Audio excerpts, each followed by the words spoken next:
Welcome to the Chris Spangle Show. Thank you so much for joining me here on the program. And today it's just me solo, talking a little bit about the news and covering the debate and giving you my thoughts. As usual, I'm of several minds. I know if I were on cable news, I would have to say, well, here's the rankings of the winners and losers, and here's exactly how you ought to think about it, and it benefits my side.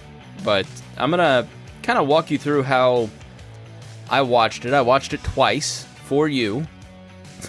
I spent 4 hours with these people who are not going to be the nominees, but I thought it was an interesting debate, and I thought it was a little bit different than we may have seen in some past debates. There are similarities, obviously. There was a little more policy in this than normal. I think my reactions watching the first time were different than the second time.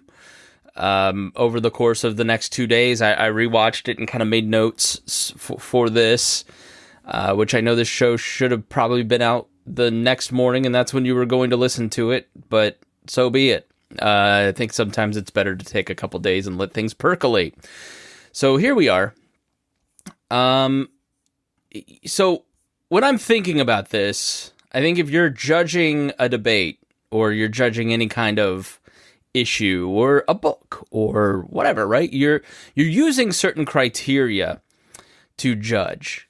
And I think people have different criteria, right? Some people, I think this simple, easy snap reaction for most people is, these people are all fighting. This is so dramatic. I'm not voting for any of them because they're just being mean to each other. You know, versus a stoic politics that never actually existed. We tell ourselves certain myths about the politics of the past, especially people in the chattering class or the, historians like John Meacham, who I find to be the most insufferable person in all of history. and in politics, he writes a lot of speeches for Joe Biden, and he is also the author of books on Thomas Jefferson, a book about power, a historian that I used to really like, but as he's gotten into politics and he's always on these Sunday shows, he's just, to me, like the definition of that, what Rush Limbaugh used to call the limousine liberal, the person who loves to go to the Washington cocktail parties and fawns over people. I'm not one of those people, right? I come from a working class family. I'm middle class now, right? Well, to be fair, we started upper middle class and then became working class because of a divorce, but, worked as a janitor for the first 15 years in addition to building this career that I have now. So I'm not one of those people. As I kind of try to get clients for my podcast consulting business and interact with the elite of Indianapolis, I'm woefully different, right? But I also don't fit in with the Oliver Anthonys out in the coal mines, in rural West Virginia. And I think a lot of you who listen to me are kind of there too, right? But I think those people, the John Meachams of the world, why can't we have the Lincoln-Douglas debates, these serious debates about lofty ideas, when most of the debates in the 1850s were people showing up for free beer? There's never really been a time where it's just been this lofty thing. Well, why can't it be like Nixon and Kennedy? Well, Kennedy was stealing votes in Chicago, and Nixon broke into the Democratic headquarters to keep Robert Kennedy from being president in 72, or not 72, 68. No, that's not, Kennedy would have been dead. But you know what I mean, right? If you really understand history, that metric to me isn't viable, right? Like I've kind of come around on this a little bit. I think there's definitely certain ways that you ought to act, right? Like I have a certain approach generally that is formed by my Christian faith in how you treat other people and how you discuss ideas and how you ought to do politics, right? But I recognize not everybody's that way. And I think that is a metric that kind of comes out, right?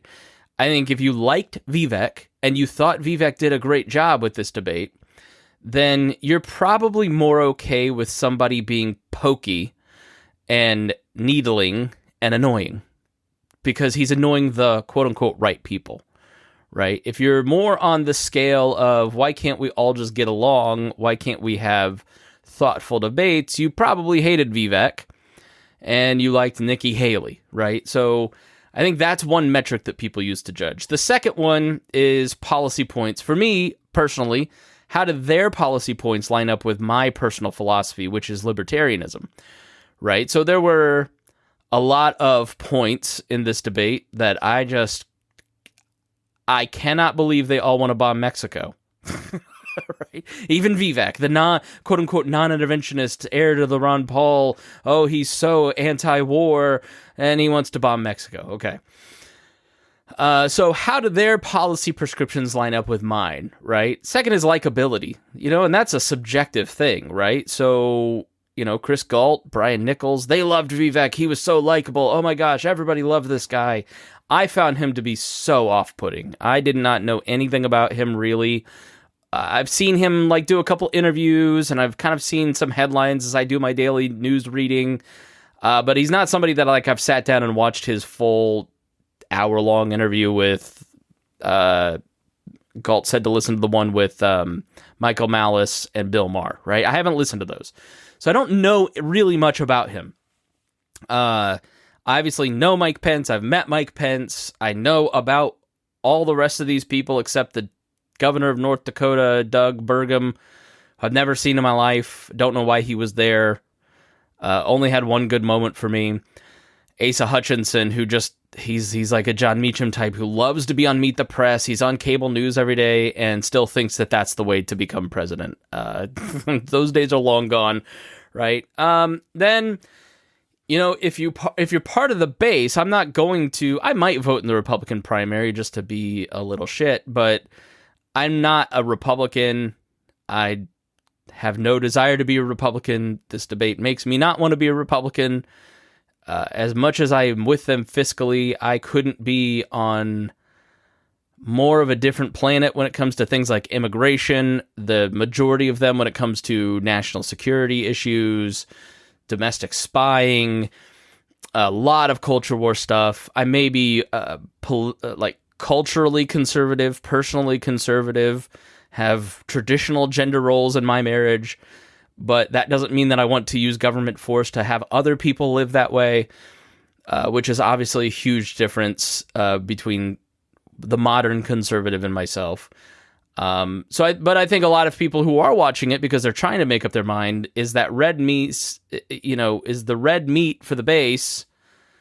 That's going to work for them, right? A person who loves Donald Trump, voted for Donald Trump in 2 elections, they're going to have a totally different reaction versus independents.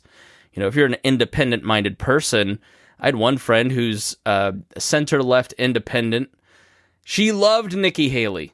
She's the only one that answered questions, and she said, we Republicans did the wrong thing and took responsibility, and was really impressed by her.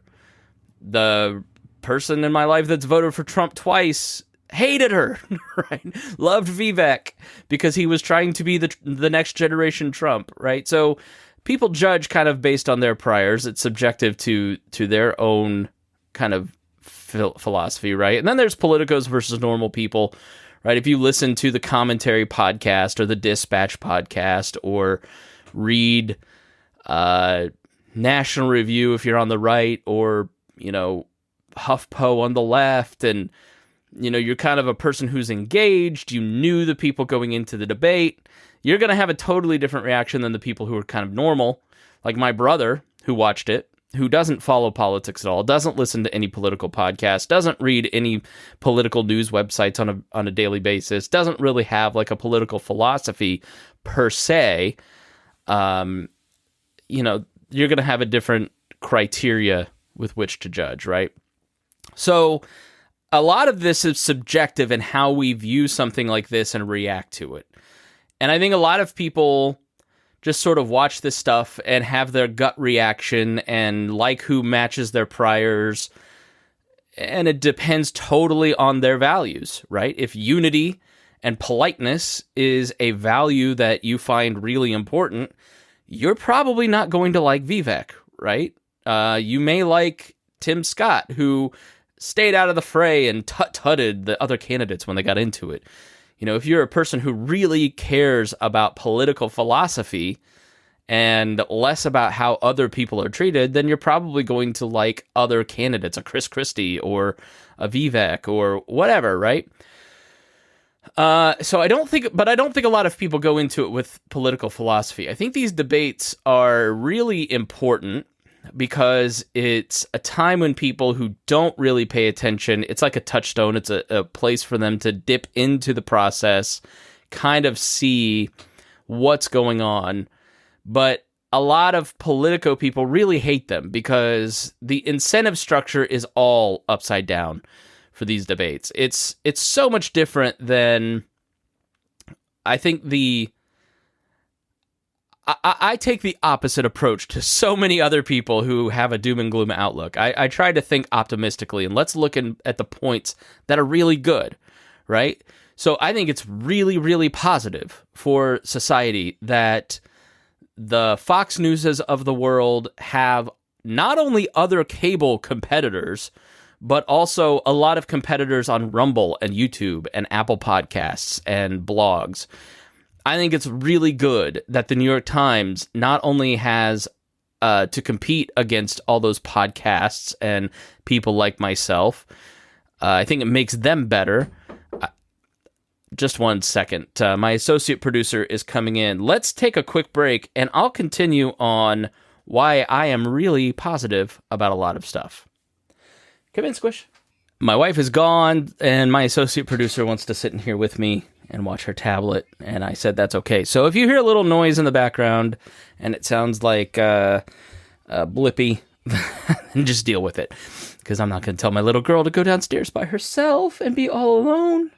Because I want her right here where I can hold her hand while we do the podcast.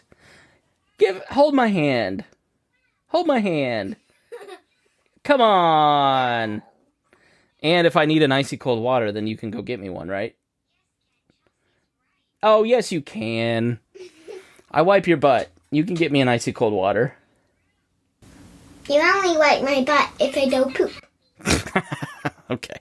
She is a lawyer in training. You have no idea. It's so funny how she is a great salesperson, and she doesn't take no for an answer, and she finds logical inconsistencies and challenges you on it immediately. I'm very proud of her. My little girl is a very smart girl, and she's very curious. We're at 4.5, so we're asking lots of questions about the world, including theological questions that I have to go and study that I don't totally know the answer to. So it's very cute. My little boy, he is 2 months now and woke me up at 7:30 smiling in my face, and it's just delightful. Lovely, lovely family time. My wife is the GOAT for having to really take care of him constantly. If you have had a newborn, you understand, like, he can't be away from me for more. He can't be away from her for more than 10 minutes if he's a little grumpy, but he just loves his mama like I do. And he looks exactly like me. If you haven't gone to my Instagram, see Spangle, then go check that out, because it is scary how much he looks like me, and much to her family's chagrin. What is that about? When you have a kid, the families really are like, there's a weird point of pride. Maybe this is just, families in the Midwest from Germanic dissension, but there's like a weird point of pride if the kid looks like the family or not. And a little bit of disowning, I think, if they don't, right? So a little bit of shunning if that kid is handsome like their dad. Not commentating on my in-laws at all. Sorry, I just needed a drink of water here. Anyways, so where was I? Yeah, so I think there's a lot of different reasons why people kind of look at this stuff and how they judge it and what they go into it. And what I'm going to do is kind of walk through the debate and play some parts, both short and long, for you. So you don't have to go watch it. You can just get kind of the important parts as edited through my lens. And I apologize if I was starting into something that was interesting and teased it before the break. I should have written it down because I completely forgot what I was talking about. But here's my overall impression of this debate. I think it was actually a policy debate kind of hidden behind the gotcha moments. And I think that's something that the campaigns may have figured out, that Fox may have figured out. Obviously, if you're in a broadcasting world, you want to start with the thing that is going to... You have the most people watching at the beginning. Most people are listening to this right now, and 40% of you will not be listening at the very end of this podcast, right? That's just how it works.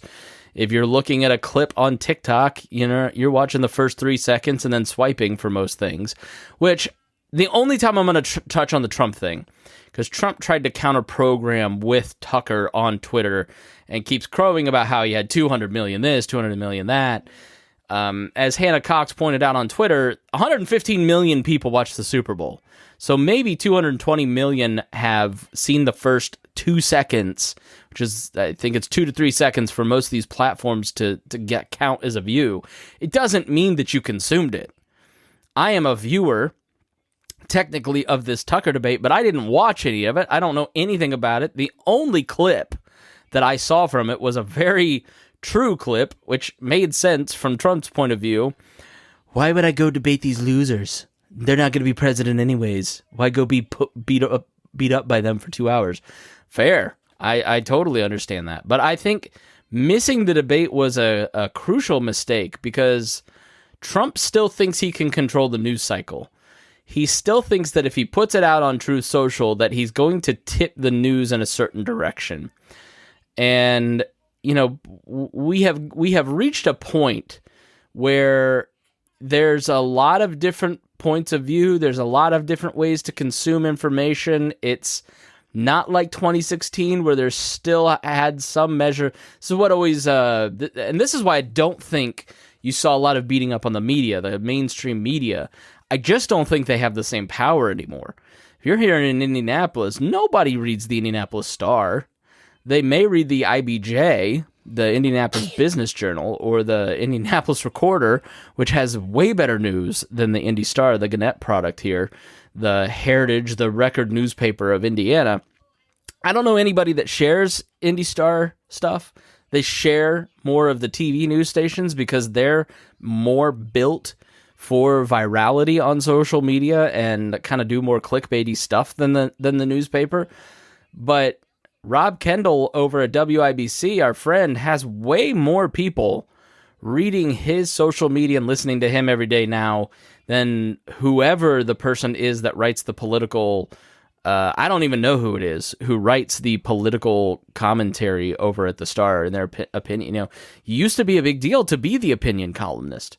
So I don't know that necessarily means much. I didn't see a lot of beating up on the mainstream media last night because they're just not as relevant as they were 10 years ago. So the idea that somehow the media is all controlling when people are constantly beating up on how unfair the media is, I just kind of roll my eyes now because Ben Shapiro has as much clout within half the country as the New York Times does. And there's a lot of different pockets. Your kids or your nephews or nieces or whatever who are in their teens and are a generation younger than you. There are people who are uber famous that you've never heard of now. 40 years ago, you could map that out. Who was the everybody knows Betty White and Bob Hope, right? To me, 40 years ago is still the 60s in my brain. But, the reality is everything now is, it used to be built for news clips on CNN or whatever, and that's how people got their information. That's not how it works anymore. Now it's Twitter clips, it's Instagram clips, and everything's 15 to 60 seconds. And I think the beginning of this debate was front-loaded with that. I don't know why. I mean, Fox News did their best to set Ron DeSantis up. There's no doubt that Robert Murdoch, he has made it perfectly clear he hates Trump. He doesn't want Trump to be the nominee. Long story short on the Trump thing, I just didn't see anybody talking about it. I didn't see many people sharing clips. I mean, I realized 24 hours later that I hadn't seen anybody in my feed talking about it, which is fairly Trumpy, because most of my feeds come from, especially Facebook, my time and talk radio. It comes from my red state friends and family and high school friends. It comes from libertarians. It's inordinately predisposed towards Trumpism, and I didn't see anybody talking about it, but tons of people talking about this debate. And so I think, Trump kind of going, oh, well, I got 200 million. I just don't think people engaged in it. Nobody was talking about it. I asked the other more conservative members of the Wallaverse if they were seeing it. Nobody was talking about it. Trump just does not have the ability to counter-program the news the way that he did when he was on social media. And he knows it, which is why when he got arrested the other day, he tweeted for the first time since 2020. And then it got tons of news, because that's where all the news people are. I think people make the mistake of judging their online world for reality when they fail to realize that their online reality is not the world. Their online, even though you are looking at a dashboard of thousands of people and their opinions, it does not necessarily mean, hey baby, don't hum. Knowing that, I didn't realize it until I started really thinking about it. I was initially, like, my first run of this, watching it, I watched it like most people.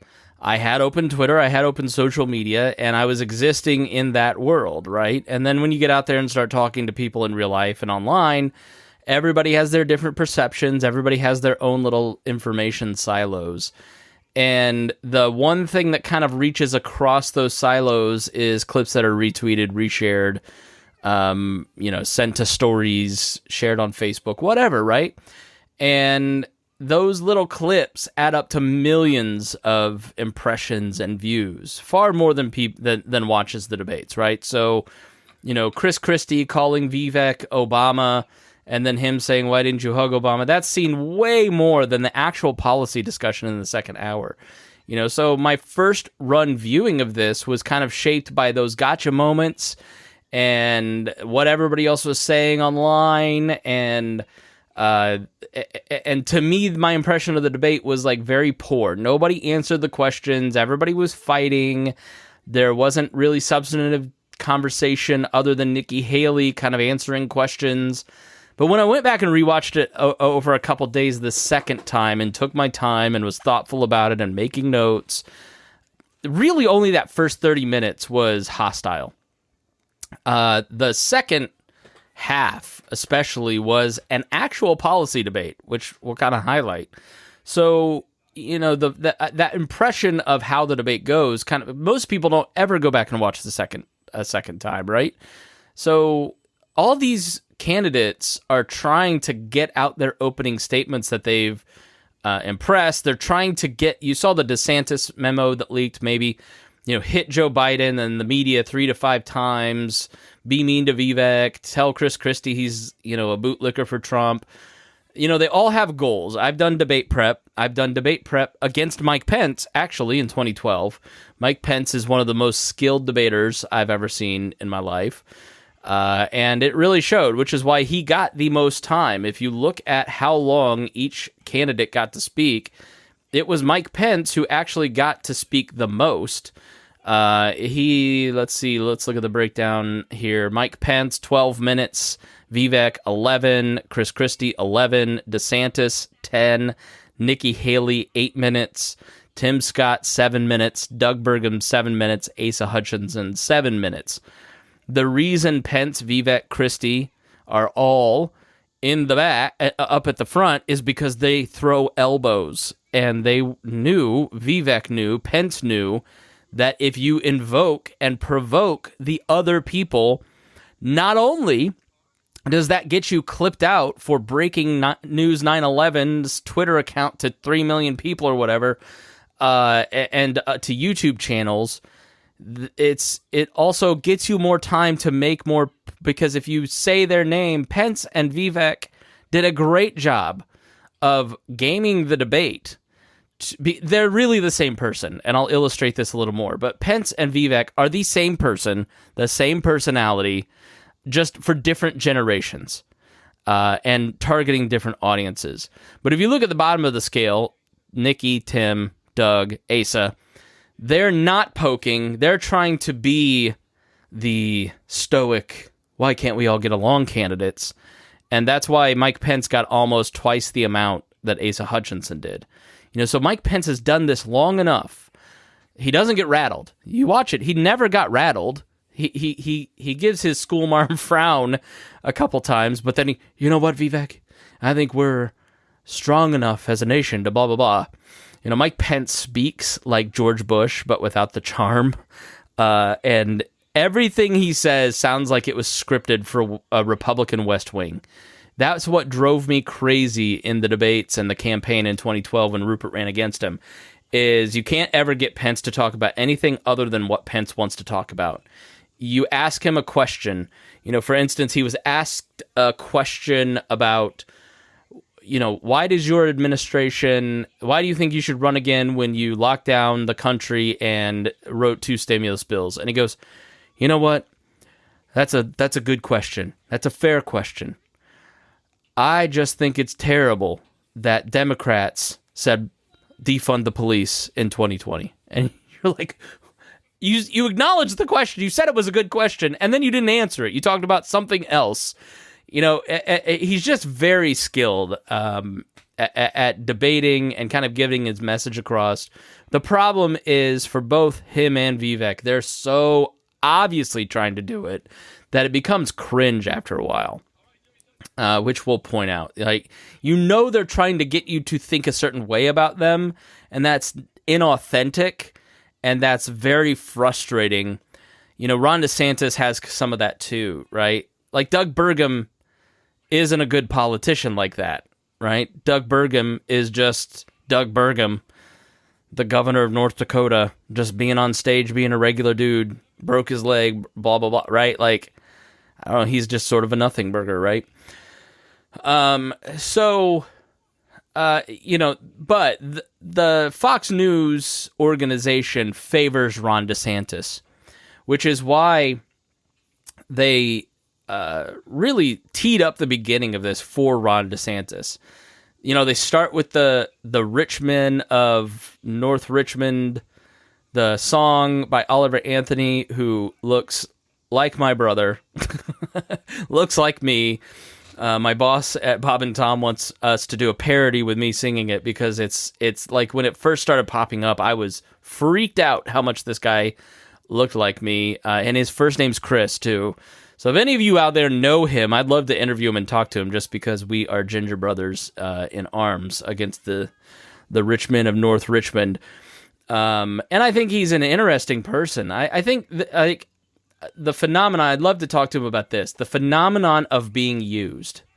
Because what happens when somebody like this pops up, let's take a Rittenhouse, somebody whose arc we already know. Rittenhouse is just existing in the world as Kyle Rittenhouse and then becomes a flashpoint. Much different what he did than singing a song that connects with people. But Rittenhouse becomes this polarizing figure and then cashes in and goes all in on being the guy of the right, showing up, taking checks, speaking at conventions, fighting the libs, making them cry. Where Oliver Anthony said, I can't believe they used my song. These politicians are, it's ridiculous that they think that they can get away with. Let me just pull up the thing. Let me just pause here and I'll pull the video up because I really like that he said, who do these people think that they are trying to use my song in my moment when they are the problem? I loved that he said that. I think that he's exactly right in that Republicans bear no responsibility. Some, centrist liberal people were like, oh, I saw Occupy Wall Street talking about it. He's on our side. And that's not what he was saying in this clip. He is saying, who do you think that you are? you're not going to get away with not having culpability. All right, so I tried to find the video. I don't know if he pulled it down or what, but I do have the quote because I saw Occupy Democrats sharing it, which I then pulled and shared. And it got misconstrued, too. So if you don't know what I'm talking about, the dollar ain't mine, that guy, right? You've heard that song. I'm not going to play it for copyright reasons. But go check out Oliver Anthony and the Richmond of North Richmond. But he's kind of gotten co-opted, right? His image has been taken up as a cause by the right. And so now the left has to find reasons why this guy is a white supremacist secret Nazi. And then you have to defend why you like a guy who made fun of people eating fudge rounds on welfare. And so then it just becomes like this fight. And he doesn't seem to be willing to engage in it, which I really like, because he wants to be his own man. And maybe it's just golden-haired, red-bearded libertarian men that just stand on principle. But he said in a video, which I tried to find on this Instagram account that I shared called Typical Liberal, which is a Trumpy thing, and he shared it and deleted his post because it's actually being mean to Republicans. But Oliver Anthony said, it's aggravating. So the Fox News opens up with his song, and they use the part where he says the S word, which I thought was jarring and interesting that Fox News had the S word on there. It's aggravating to see people on the conservative news try to identify with me like I'm one of them. It was funny seeing my song at the presidential debate because I wrote that song about those people, That song has nothing to do with Joe Biden. And then... Poor man. So then everybody on the left tries to pretend that he's a secret Trump supporter, and he has to go on Facebook 9 hours ago and say, "This will be my last post about politics on social media. I apologize for beating a dead horse, but I need to address this quote in my video earlier since it's been misquoted, misinterpreted this evening. Corporate news, big surprise, is now trying to twist me into being a Biden supporter. That song has nothing to do with Joe Biden. It's a lot bigger than Joe Biden. It's referencing DeSantis' response to my song. He talks about needing to get Joe Biden out as if that would automatically solve all the problems. Biden is a big part of the issue, but it runs much deeper. Richmond, north of Richmond, is about corporate-owned D.C. politicians on both sides. Though Biden's most certainly a problem, the lyrics aren't exclusively knocking Biden. It's bigger and broader than that. It's knocking the system collectively, including the corporate-owned conservative politicians that were on that stage that night." I love that. I'm all for it. I love that he's not selling out. That he seems to be weathering it so far. It's always interesting. You just gotta wait and see, man. Don't go on there and say, "Look, this is a touchstone moment that will change the culture, and everybody identifies with this song, and it's just gonna change everything, man."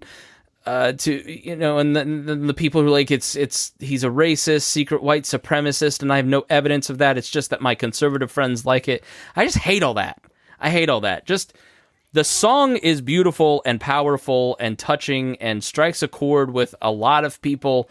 And we in our society where everything is polarized just can't focus on the beauty of that and just let it be a moment. We have to try and then analyze it and use it for our own purposes. And that kind of stuff just drives me crazy. Like, it's art. Focus on it. Quit trying to force your own meaning into it. It's irritating to me. But they open it up and then play this little reel of everybody talking about how broke they are and how bad inflation is and how Joe Biden sucks, and then throw the first question to Ron DeSantis, hoping that Ron DeSantis is then going to just feel your pain, right? Ron DeSantis didn't do that. Ron DeSantis went on his opening statement, and, it was pretty good, and it had a laundry list of things that he would do better and all the bad things that have gone on. But it was like a missed moment, and that's sort of the theme for Ron DeSantis in this debate. He sort of felt nowhere in this debate. Nobody was picking on him. He's clearly not the front runner of the second place crowd that was on that stage anymore. Otherwise, they would have been attacking him. The reason they all started attacking Vivek is because their internal polling has to show that this guy is rising in the polls. The reason is that Vivek has been really smart. he doesn't play politics like a traditional politician. He's been going on all the Rogan-centric podcasts and tilling the digital world, knowing that he could get a pop at the first debate, as opposed to going to Iowa and talking to voters at the state fair. That's the Trump. So in so many ways, Vivek is... The rage at Vivek on that stage was palpable. And I tried to figure out why, because presumably DeSantis should be the front runner, right? They should be going after him, but they're going after Vivek. But as we'll see, they're going after him, and the rage wasn't just about politics, and it's Christie and Pence and Nikki Haley at one point screaming at him, foaming at the mouth because he's non-interventionist on Ukraine. And I'm really trying to think about why, and I think the reason is their fear. And I hate Trumpian politics. I am a creature of the politics of the past. I'm a creature of the Mike Pence politics, of the Chris Christie politics, of Nikki Haley's politics, the politics that I was raised on 20 years ago, right? Where political science is a real thing. And if you do X, like knock on these many doors this many times, you'll win, because it's somewhat predictable that if you put in these right outputs and have these certain disciplines, you will get X, right? That doesn't exist anymore. And I think these people think, I recognize, because I'm also a digital creature, right? A digital native. I'm also recognize that debate has been lost. That world does not exist anymore. I have lost a fair amount of listeners because I'm just not going to engage in that style of politics and get in fights on Twitter with people who are within my, within my sphere to promote myself, right? Like, there's a way to do it, and I'm not going to do it because the media environment is different than it was 10 years ago. Same with politics. But these people who are raising money, actively engaged in the presidential politics of it, think that still works. And maybe it will. Maybe it does. But I think they're counting on Trumpism and the Trumpian style of politics. And it's just a moment. And if we just get rid of Donald Trump, that will go away. And I don't think that's reality.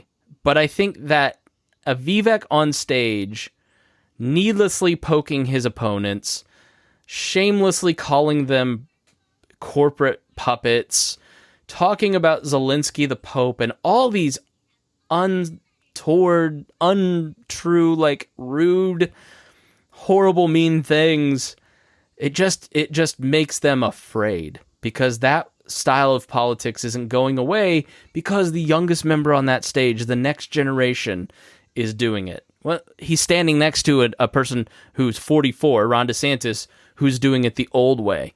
He's going to Iowa. He's visiting state fairs. He's at the Field of Dreams place. He's talking about the vision of the future, and didn't really seem to poke anybody. And it didn't hit, did it? He didn't poke anybody. He was middle of the pack in terms of speaking time. Nobody was complimenting him on his debate performance. And he had several really good moments that had really good points. I don't think I have a single clip where I'm going to play him, because it just, right? So I think that's part of why the rage at Vivek exists, is that it's a signal that politics has changed and they're no longer on the pulse of it, especially Mike Pence, who has been a leader of the conservative movement for so long. Conservative talk radio show host here in Indiana, congressman, third most powerful in the House, vice president, and the game is just sort of passing him by. And that can be very scary and frustrating when you're in the middle of, you haven't accepted it yet. You're going through all the stages. The reason none of these people answered questions, I referenced it earlier, the reason none of them actually answered the initial question and just gave opening statements is that they know the first 30 minutes, everybody's just clipping out from the debate, writing their stories for their news outlets, people are talking about it, and then people about 45 minutes in give up. And so they need to get out in that first couple questions everything that they need to say, because that's what everybody's going to watch. Fox News has not figured that out. Fox News still is operating under the assumption that these debates are watched in the traditional way, where everybody sits down, watches these debates, and then takes away what they see after 2 hours. They are completely clueless that everybody's on Twitter watching a different debate, engaging in a different debate, and half paying attention to their debate, which is why they should have just said opening statements, instead of what's your opinion on inflation? And I think that's why Nikki Haley is getting so many high marks, is that in that first viewing, it really felt like she was the only one actually answering the questions and kind of talking about conservative solutions to things. All right, so those are kind of my initial thoughts. Let's start diving into the debate to kind of give you my supporting evidence for some of my thesis here. Let's go to Vivek's opening statement. Vivek obviously is having his Herman Cain moment. Somebody that's sort of unknown comes in, has a good debate performance. Everybody piles on, loves the guy because he's so different. Oh my gosh, he said 999. Wow. And then gets into the media and starts getting the media treatment. They find out that he has a mistress, right? That was Herman Cain's arc. Vivek, his one thing that the Trump people have dug up is that Vivek was trying to get Soros money on Twitter by tweeting at them. Vivek hasn't voted in a presidential election until the last couple of years, I think it was. He's not been a Republican. He's just sort of... I saw libertarians that night calling him the new Ron Paul, and the only parallel is that he was getting yelled at by so-called neocons. Actual neoconservatism was an intellectual movement, but it became a pejorative post-Iraq to mean anybody who wants to intervene militarily. But he was getting yelled at because he didn't support funding Ukraine any further. And he actually made a really good point after the debate, in that I don't support you funding Ukraine because I support Ukrainians, because all we're going to do is put a bunch of weapons there, collapse Ukraine, a warlord will rise up, and then you're going to have a Ukrainian Osama bin Laden, and then we're going to have to fight them eventually. That is the cycle of our interventions. And I think that is an absolutely good point. I found Vivek, who I knew not nothing, but very little about, in terms of policy, the stuff that he talked about as a libertarian, I liked him a lot. I liked that he was not more non-interventionist. I liked that he said he would defund the DEA and FBI and all the alphabet soup and get back to the Constitution. And I thought that he was really strong on those points. I think when you dig into what he believes, things like massive tariffs, his immigration policy is obscene. There's a lot there that I don't agree with. I don't think he's the next Ron Paul. The reason Ron Paul struck a chord is that Ron Paul had a record of being Ron Paul for 30 or 40 years and had never wavered. Vivek has had some flip-flops on things like climate change is a hoax in the debate, and then is on a podcast 2 months earlier saying climate change is not a hoax, it's real, it exists, but it's not man-made, right? And maybe those are two ideas that don't conflict with each other, but when given the opportunity to say that in a debate, he went with the more demagogic path. And that was really what I found distasteful and gross about him, is that he was willing to distort his positions to be seen a certain way. And I don't know that I trust his position. Like abortion, he's kind of flip-flop on that if you look into his statements 2 months ago versus now. I don't know that I trust that guy. So, yeah, being a bold messenger is really great. That's what you want. You want someone to come out. You need bold messengers to come out and say, we need to end the DEA. Well, why do you want to end the DEA? Or, well, these reasons X, Y, and Z, right? Ron Paul could do that in a very effective way. We need to stop funding Ukraine. Okay, well, why do you think that? And then after the debate, he gives an amazing... I retweeted it at Chris Spangle. You can go watch Vivek's actual words. I paraphrased it pretty closely. Oh, wow, okay, that makes sense, right? You need the bold messenger to kind of like push the debate that's happening, the consensus, a little bit further in freedom's direction. But if you're running for power and we're asking you to be entrusted with political power to not just push the debate further, but actually to enact when things are really actually very difficult, do I trust you? I don't think he has the track record to be trusted. I don't think he has the track record of statements. I think he has a very ambitious personality. And so, the more I look into him, the more I go, I just don't see the record that he has, which is something that Pence continually seized upon. He knows Vivek is rising. He knows he's going to be number 2 because this is how this works. The guy that's relatively unknown comes into the debate and then pops. Happened with Fred Thompson in 2008. It happened with Mike Huckabee in 2008, right?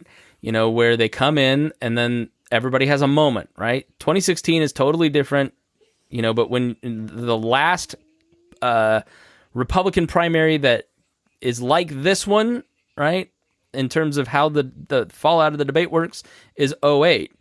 I met Mike Huckabee. I interviewed him. Nicest man I've ever met. I really liked him. At the time, I was not a libertarian. I was still a Republican. And I was like, this guy's going to be the nominee. And he was, in the next month, after the next debate, the guy. Because nobody knew who Mike Huckabee was. And then he was just amiable and personable and likable and had the right statements on policy. But he just didn't have the wherewithal to kind of withstand the grind, right? That's one thing about Trump that Republicans love, is the guy can grind it out and has that stick-to-itiveness and doesn't care, and right. So a good debate performance doesn't necessarily mean anything. So my thing about Vivek is there's just got to be a longer record, right?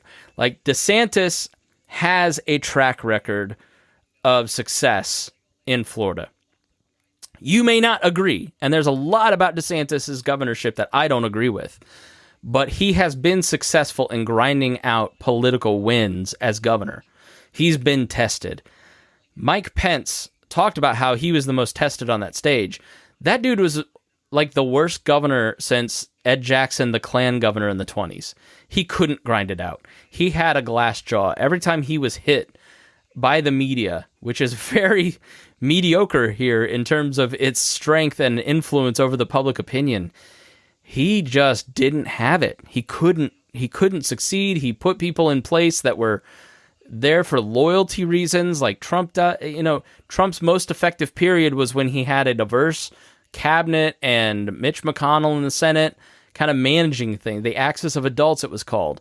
And then by the second half, when Trump has put in loyalists, he really sucked as a president. All those wins that he wants to talk about came when the axis of adults, the deep state, were in charge. Tax cuts, negotiating treaties, pulling out of things that Republicans didn't like. All that came from the axis of adults. Trump left to his own devices, 2020, loses the easiest election possible. Great economy. Nobody faulted him for COVID. It wasn't his fault, but his reaction to it was stupid. His reaction to the George Floyd stuff, stupid, and he lost an easy election, right? So, Pence doesn't have that stick-to-itiveness. Nikki Haley was a governor, possibly, but she probably would have lost in South Carolina had she been running for a third term, because she took the Confederate flag off the, she rightly said this is the right thing to do. Let's take the Confederate flag off the state house. And a lot of people think she would have lost South Carolina just because of that one act, which is sad. So all my priors of Vivek aside, I want to kind of illustrate why I found him to be a little bit. This is his opening statement. So first, let me just address a question that is on everybody's mind at home tonight. Who the heck is this skinny guy with a funny last name, and what the heck is he doing in the middle of this debate stage? I'll tell you, I'm not a politician, Brett. You're right about that. I'm an entrepreneur. My parents... All right, let me pause there and play you something from... it sounded familiar to people, and here's why. So first, let me just address a question that is on everybody's mind at home tonight. Who the heck is this skinny guy with a funny last name, and what the heck is he doing in the middle of this debate stage? I'll tell you, I'm not a politician. Of a mill worker's son who dares to defy the odds. The hope of a skinny kid with a funny name who believes that America has a place for him too. This is the thing that I did not like about Vivek, right? He feels like Dave Rubin. Dave Rubin is a guy who sits across from legitimate members of the intellectual dark web, like the two brothers, Eric and what's his face, or Jordan Peterson, and says things like, those of us in the intellectual dark web, as if he's a part of it and an intellectual, right? No, you're clout jacking other people's clout that you're interviewing because they have actual accomplishments, right? Vivek is trying to get us to think that not only is he he is the conservative movement's Obama, he's also their Ron Paul, and he's also their Trump. He's trying, and that's why it feels demagogic, right? It feels like he's trying too hard to make you think a certain way about him, in the same way that Mike Pence has always tried to make you think he's the next Ronald Reagan, which you saw in his opening statements, and you'll hear in some of the stuff that I'm going to play for you. So let's get back to Vivek's opening statement so you can hear what he has to say, and you can decide for yourself. Came to this country with no money 40 years ago. I have gone on to found multi-billion-dollar companies. I did it while marrying my wife, Apurva, raising our two sons, following our faith in God. That is the American dream. And I am genuinely worried that that American dream will not exist for our two sons and their generation unless we do something about it. And I do think Brett is going to take an outsider, because for a long time we have professional politicians in the Republican Party who have been running from something. Now is our moment to start running to something, to our vision of what it means to be an American today. If you have a broken car, you don't turn over the keys to the people who broke it again. You hand it over to a new generation to actually fix the problem. That's why I'm in this race, and we're just getting warmed up. All right, so not deep, right? Not Obama-like. It's time to stop running from something and start running to something. But I do think he's absolutely right. I think the problem with the right in this day and age is that they are still looking backward. It's full of grievance. And there's not a lot of long-term vision to offer. Democrats, it's easy for them because they can just give you free stuff, right? Joe Biden's going to get rid of your student loans, and he's going to pay for this and pay for that, right? The right has always been disadvantaged over the last 100 years because they're against something. So it's a long, hard haul to say, here's our vision for the future. It's a lot easier and deeply ingrained in the right to say, here's what we're against. So I do think his point on that is exactly right. And his point that everybody on that stage is the problem is also exactly right. They're part of the problem. Is he the guy to fix it? I don't know. But his diagnosis a lot of times was actually very correct. But I also think you have to... It's the argument of, can you fix it from the inside, or do you have to fix it from the outside, right? Is it going to be downstream from culture, or can you become president and fix everything from the inside? That's why we need to vote Trump back in, to fix it from the inside. And Trump was never the guy to fix anything. He didn't have the ability. Everything is about his own grievance, right? And his own ego wounds. So he's not the guy to fix it. But can you be president and legitimately change things from inside the Republican Party? Can we elect Liberty Republicans and change it from the inside? Well, ask Justin Amash, right? We've got Thomas Massey left. Raul Labrador is gone, right? All those Liberty Republicans from 2010 that were principled libertarians, they no longer exist in the Republican Party because they got run out on a rail by the Tea Party Republicans and then the MAGA Republicans.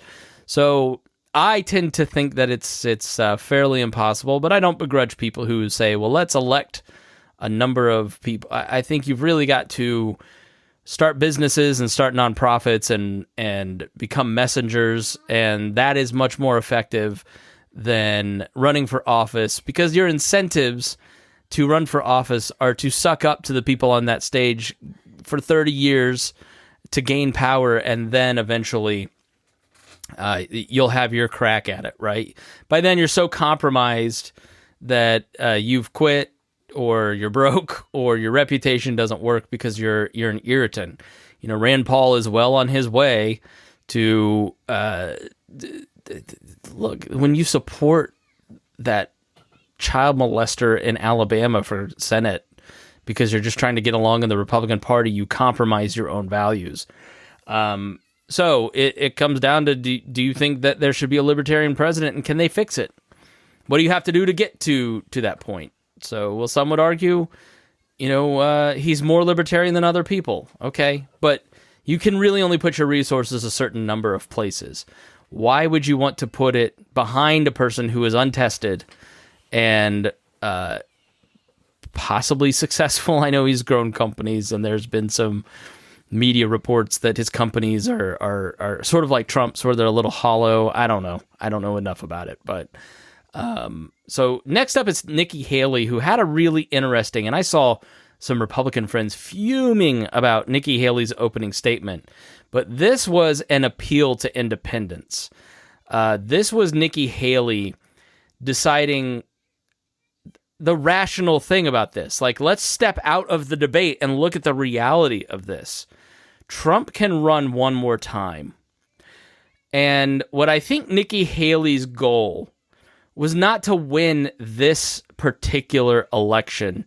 It was to, much like Chris Christie's way, like, what are we going to do post-Trump, right? What are we going to do after this? How are we going to speak to people in 2028? And so in some ways, I think Nikki Haley, everybody on the stage is kind of running in case Trump dies or drops out of the race. Positioned to turn around this economy that we've heard all of these voters talking about tonight. Then Mr. Ramaswamy, who is a successful entrepreneur nationally right now, he's beating you in the polls. Well, I don't care about polls. What I care about, the fact is that no one is telling the American people the truth. The truth is that Biden didn't do this to us. Our Republicans did this to us, too. When they passed that $2.2 trillion COVID stimulus bill, they left us with 90 million people on Medicaid, 42 million people on food stamps. No one has told you how to fix it. I'll tell you how to fix it. They need to stop the spending. They need to stop the borrowing. They need to eliminate the earmarks that the Republicans brought back in. And they need to make sure they understand these are taxpayer dollars. It's not their dollars. And while they're all saying this, you have Ron DeSantis, you've got Tim Scott, you've got Mike Pence. They all voted to raise the debt. And Donald Trump added $8 trillion to our debt. And our kids are never going to forgive us for this. And so at the end of the day, you look at the 2024 budget, Republicans asked for $7.4 billion in earmarks. Democrats asked for $2.8 billion. So you tell me who are the big spenders. I think it's time for an accountant in the White House. All right. I agree with all that, right? Like, the Republicans are a part of the problem. We'll start with Pence, and I'll give you his opening then in a second. But yeah, I love sharing on Facebook the article. Just Google Trump wants bigger stimulus, Pelosi. You'll see how Trump was arguing for a bigger third stimulus than Nancy Pelosi was. Donald Trump helped architect the inflation that Joe Biden had to deal with. Yeah, all of the money he's putting for Ukraine, all of the money for his infrastructure bill, all contribute to it. But it's not just a Joe Biden problem. And Donald Trump has this magic ability to get out of any consequence for his own decisions. And you see it now. Oh, well, we need to, Sean Hannity down here in the bottom left. This is weaponization of justice in America. No, it's consequences. Narcissists hate consequences. And Republicans have to face consequences for being big spending people. Like, I still believe in the Tea Party message of lower taxes, of lowering the debt, balancing the budget, zero-sum based budgeting, right? Like, all of these things that must be done, reforming, if not ending entitlements, right? All of these things need to be talked about. The most disappointing thing about this debate, in an hour and 42 minutes, there was never a question on how to deal with the entitlements and how they're going to be bankrupt in 10 years. You're going to see 20% cuts to things like Social Security and Medicare because we can no longer afford them. They're no longer funded. And people are going to cry bloody murder. Like, if I'm a Republican, I wouldn't even run a candidate. I'd, like, let the Democrats be in charge when Social Security starts to default in 2032. Because you're going to get blamed. You know, the debt, we are sending, you want to bitch about the Ukrainian money that we're sending, it's like half of the debt service that we have. So it really, it boggles the mind how Fox News can have a Republican primary debate and never discuss the economic situation of this country and never ask a question about it, because Republicans don't care about it. They're basing their questions on what Republicans want to hear and know, and polling from Republicans. Republicans do not care about the deficit, debt, and entitlements. They don't. If you talk about how Donald Trump has used it against DeSantis, he wants to cut your Social Security. And it's part of why DeSantis started losing in the polls, because DeSantis is honest with the American people. You're not going to have these programs in 10 years. So, you know, it's amazing how people can just be bamboozled. So let's hear Mike Pence. You're going to hear experienced a lot. You're going to hear Mike Pence telling you what he wants you to believe about, and then Vivek interrupting him and him interrupting him, and that strategy that the two of them use together to get more time. Cost of groceries is a, quote, major problem for them. Right. You blamed the Biden administration spending for that increase. But as vice president, your administration spent more than any prior, Listen to him not answer this question. $7.8 trillion added to the national debt, $3.5 trillion of that before COVID. So does that mean that you're part of the spending problem? Well, first off, thanks for the question. Thanks for letting me respond to No, I'm not going to answer. Our administration's record. I'm incredibly proud of the record of the Trump-Pence administration. I mean, in 4 short years, we rebuilt our military. We revived our economy. We unleashed American energy. And we appointed 3 conservatives to the Supreme Court that gave the American people a new beginning for the right to life. Now, Martha, you asked earlier who's the most best prepared for this job. And I must tell you, with all due respect to all of my friends on the stage, and even to one that's probably looking on, I think unquestionably I am the best prepared, the most tested, the most qualified and proven conservative in this race. I was a leader in the Congress of the United States. I led Indiana, where we balanced budgets and had a AAA bond rating when I was governor. And thanks to Mitch President Daniels of the United States, we spent funding to backfill on the military cuts of the Obama administration, and then we were there in the worst pandemic in 100 years. He ran the Fauci programs. Said, I was the first person in this race to say that we've got to deal with the long-term national debt issues.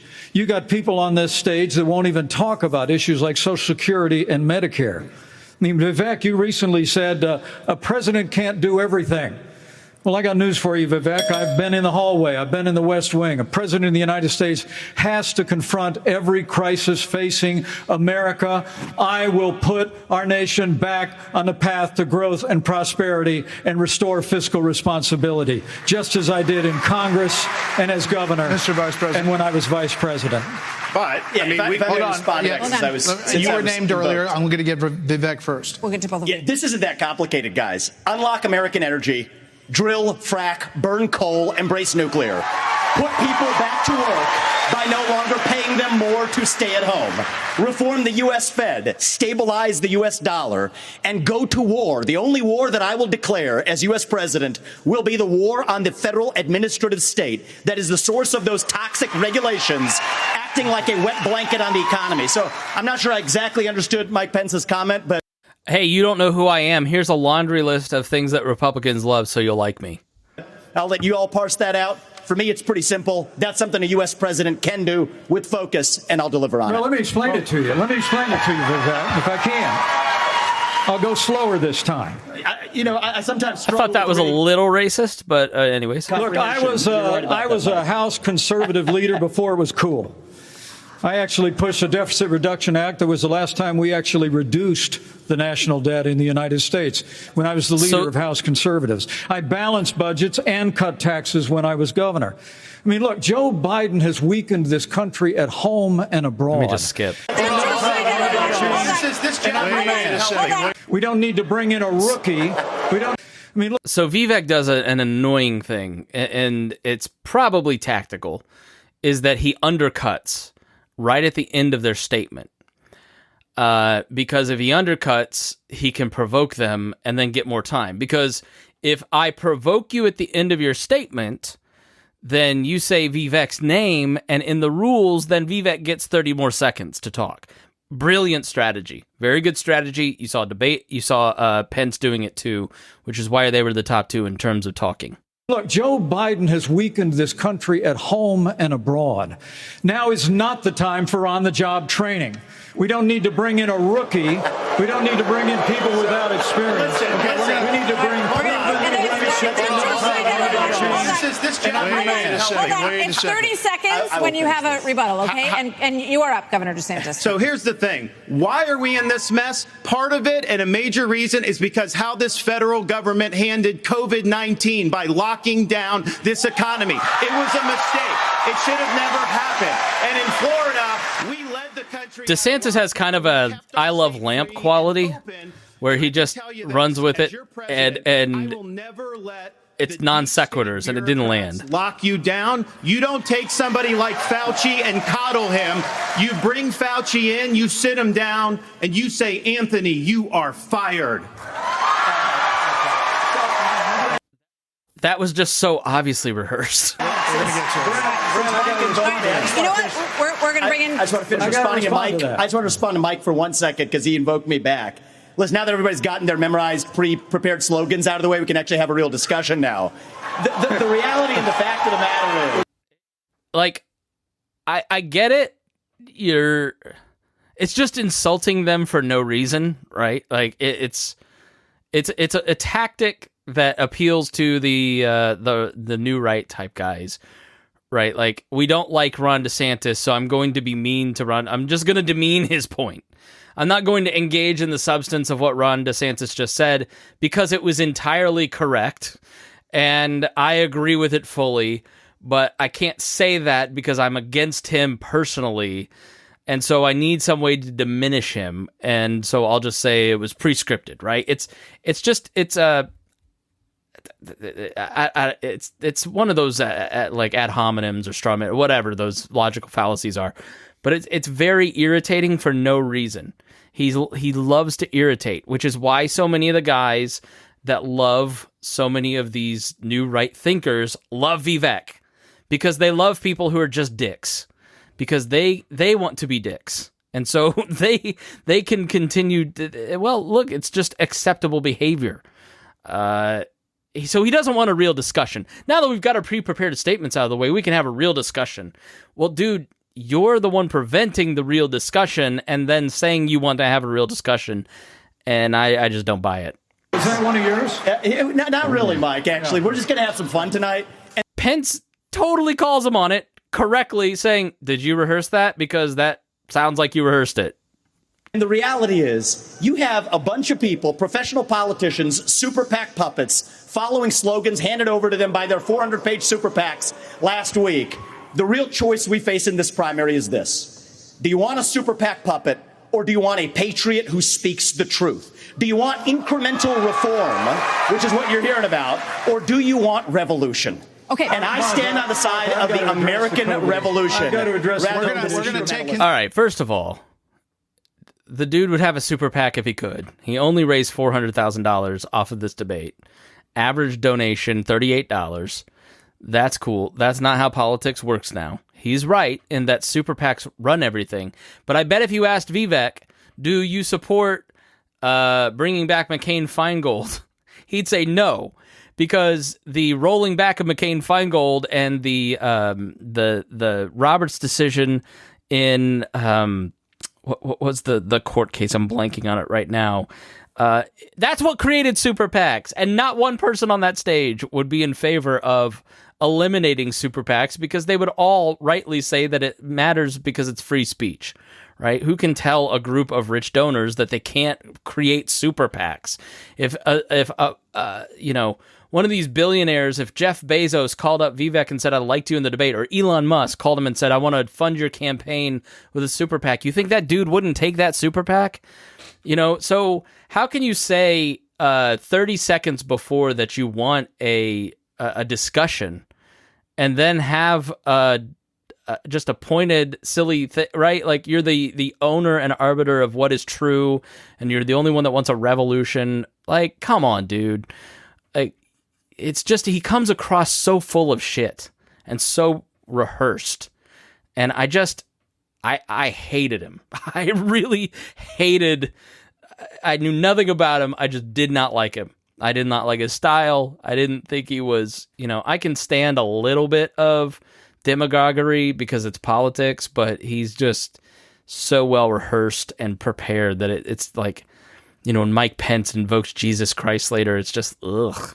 Control back here. We need everyone to have a moment on the economy. Yeah. I think that's fair. Can I address the COVID there are two issue people that who the have governor not. brought up? We're going to get back to that. We are. There are two people who we have not heard from yet. So I love Brett Baer. No. So let me fast forward here a little bit. There is Young Americans for Freedom kid that, what would you do on the environment? human behavior is causing. So I thought this was interesting. All right. So it informs one thing in the debate later, right? These stupid, I don't know if it's stupid. Maybe it's totally correct, right? Do you agree or not agree? Everybody raise your hand thing. Some people really hate it. I think kind of a yes or no show of hands may not actually be a bad thing. And so do you think man contributes to climate change? Every person on that stage wanted to kiss Ron DeSantis on the mouth because of what he does next. Climate change. Raise your hand if you do. Look, we're not school children. Let's have the debate. I mean, I'm happy to take it to start. Alexander? So do you want to raise your hand or not? I don't think that's the way to do. So let me just say to Alexander this. First of all, one of the reasons our country's decline is because of the way the corporate media treats Republicans versus Democrats. Biden was on the beach while those people were suffering. He was asked about it. He said no comment. Are you kidding me? As somebody that's handled disasters in Florida, you got to be activated. You've got to be there. You've got to be present. You've got to be helping people who are doing this. And answer the question? And here's the deal. Let's just answer the question. So is that a yes? Or is that a yes? Is that a hand raise? You do not. I think it was a hand raise for him, and it's my hands are in my pockets. No, because no, the I climate didn't change agenda is raise a hoax. Let us be honest as Republicans. I'm the only person on the stage who isn't bought and paid for, so I can say this. The climate change agenda is a hoax. Just unnecessary. But he's trying to pick a fight, because if he picks a fight, he gets more time. Ridiculous. The climate change agenda is a hoax. And people who don't know the rules and don't understand the frame of the debate see, oh, he's just being mean to the people that deserve it. And he's calling climate change, he's a truth teller. And we have to declare independence for it. And the reality is, the anti-carbon agenda... I thought it was interesting how hard he got booed by the crowd, which is largely Trumpy too, by the way. ...is the wet blanket on our economy. And so the reality is, more people are dying of bad climate change policies than they are of actual climate change. Governor Haley, are you bought and paid for? Down by 98% in the last century. Listen. I've had enough. I've had enough already tonight of a guy who sounds like ChatGPT standing up here.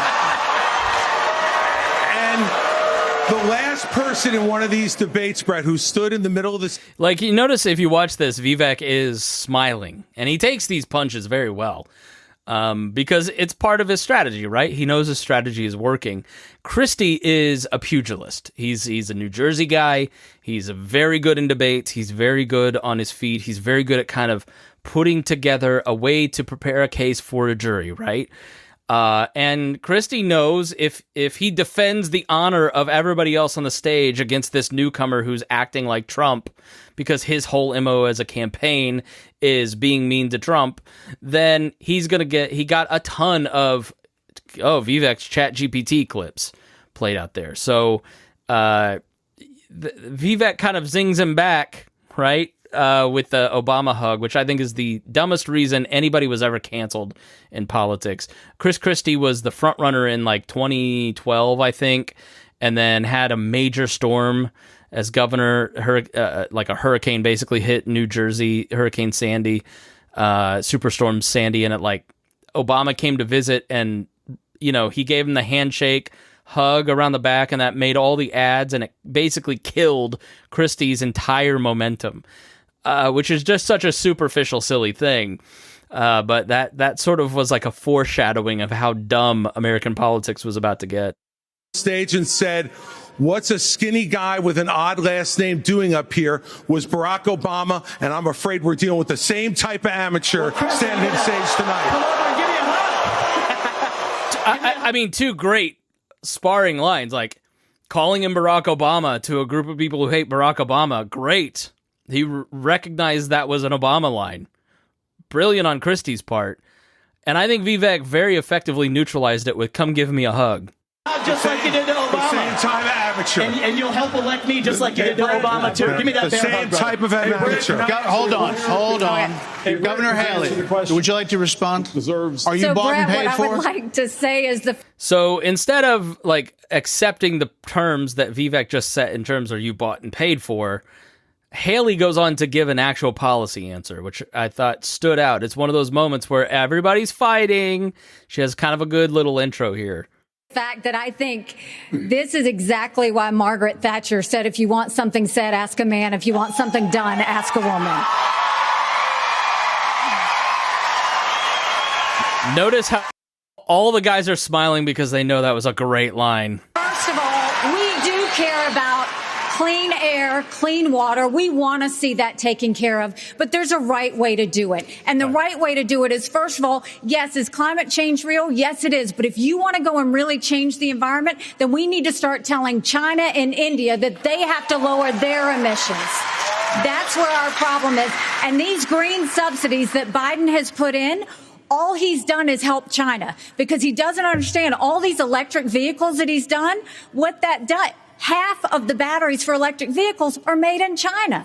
And so that's not helping the environment. You're putting money in China's pocket, and Biden did that. So first of all, I think we need to acknowledge the truth, which is these subsidies are not working. We also need to take on the international world and say, okay, India and China, you've got to stop polluting. And that's when we'll start to deal with Senator Scott, are you bought and paid for? Absolutely. Are you bought and paid for? I'm sorry? Are you bought and paid Absolutely not. I mean, a little Freudian there. But you see, breaking down that answer, right? Yes, climate change is real. But then here's some red meat for the base because it's China's fault, right? So she seems like she's giving you a policy answer. She's telling you we're for all these things. We're not as bad as the media says we are. Climate change is real, but it's China's fault. So you're not going to have to give up your cars and go to an electric grid and blah, blah, blah, blah, blah, right? But in the moment, because it's juxtaposed against the fighting of all the guys, it in the moment feels like a very real answer. So let's skip to abortion, where Mike Pence and Nikki Haley have an interesting debate. And this is where you start to see the shapes of actual debate. So we're 27 minutes into this debate. We've kind of got all of the shock and awe and drama out of the way, and they start to actually get into real policy discussions with each other because Vivek didn't talk. Well on this. So, Governor Haley, what do you say to your party and to your state, which today confirmed a 6-week abortion law as well, especially the impact on women suburban voters across this country? Thank you, Martha. I am unapologetically pro-life, not because the Republican Party tells me to be, but because my husband was adopted and I had trouble having both of my children. So I'm surrounded by blessings. Having said that, we need to stop That moment, I think, was the only time that any one of these candidates effectively connected with humanity. The rest of the time was arguing with each other. Humanizing this issue. This is talking about the fact that unelected justices didn't need to decide something this personal because it's personal for every woman and man. Now it's been put in the hands of the people. That's great. When it comes to a federal ban, let's be honest with the American people and say it will take 60 Senate votes. It will take a majority of the House. So in order to do that, let's find consensus. Can't we all agree that we should ban late-term abortions? Can't we all agree that we should encourage adoptions? Can't we all agree that doctors and nurses who don't believe in abortion shouldn't have to perform them? Can't we all agree that contraception should be available? And can't we all agree that we are not going to put a woman in jail or give her the death penalty if she gets an abortion? Let's treat this like a respectful issue that it is and humanize the situation and stop demonizing the situation. Okay, so there is an example of Haley trying to appeal to a lot of independent-minded people, right? I'm going to maybe take some hits from people within the Republican Party, but I'm the woman on the stage, and I'm going to beat up the Republicans, and I'm going to kind of give some consensus and concessions to the other side on abortion. Then DeSantis answers, and then Pence comes in and gives kind of an eye-rolling. But I think I'm going to play a lot of this for you because I think this is an interesting argument that actually has some political philosophy in it, right? Her theory is that on the federal level, let's have a conversation about it. Let's work with the other side a little bit. And then Pence and Tim Scott are on the other side of saying, like, no, this is a purely moral issue. And then Doug Burgum comes in and reminds them of the Constitution. So that's the shape of kind of what we're playing, why it's going to be a little bit longer Brett, than the others. you're not mentioning. And New Hampshire are going to do different. But Pence, you're shaking your head. Well, look, I'm not new to this cause. After I gave my life to Jesus Christ as my Lord and Savior, I opened up the book and I read, "Before I formed you in the womb, I knew you. And see, I set before you life and death, blessings and curses. Now choose life." And I knew from that I'm not moment eye-rolling the Bible, by the way. I love Jesus Christ, and I gave my life to Jesus Christ, and I love the scriptures. I just don't want a politician quoting it. the cause of life had to be my cause. And I've been a champion for life in the Congress, a champion for life as governor and as vice president. And to be honest with you, Nikki, you're my friend, but consensus is the opposite of leadership. When the Supreme Court returned this question to the American people, they didn't just send it to the states only. It's not a states only issue, it's a moral issue. And I promise you, as President of the United States, the American people will have a champion for life in the Oval Office. Can't we have a minimum standard in every state in the nation that says when a baby is capable of feeling pain, an abortion cannot be allowed? A 15-week ban is an idea whose time has come. It's supported by 70% of the American people, but it's going to take unapologetic leadership that stands on principle and expresses compassion for women in crisis pregnancies. I'll do that as President of the United States. All right, so I think Pence had a very strong debate, according to a lot of like the chattering class, the National Review types, and I think that was a moment that okay, all right, Pence is doing his shtick thing at the beginning. He is right. This is the debate that you see amongst a lot of libertarians, like how. Look, to be in leadership, you must be bold.